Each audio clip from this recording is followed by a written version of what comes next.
చూస్తున్నాం మేము. ఈరోజు సెలవు దినం కాబట్టి ఇక్కడ తిరగడానికి వచ్చినాము. చాలామంది వస్తుంటారు ఇక్కడ తిరగడానికి. చూడండి ఇక్కడ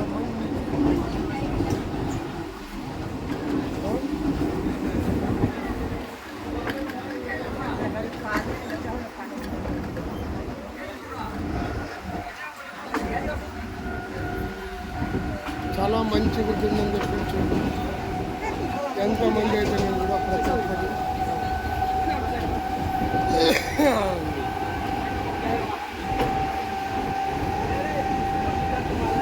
ఇక్కడ బొంబాయి చూడడానికి వచ్చినాడు ఆయన. చాలా మంచిగా ఉన్నాడు చూడండి. వెళ్తున్నాడు. ఇప్పుడు చూడాలని వచ్చినాడు కోరిక ఉంది కదా ఫ్రెండ్స్. చూస్తాను. వెళ్తే వీడియో నచ్చితే లైక్ చేయండి.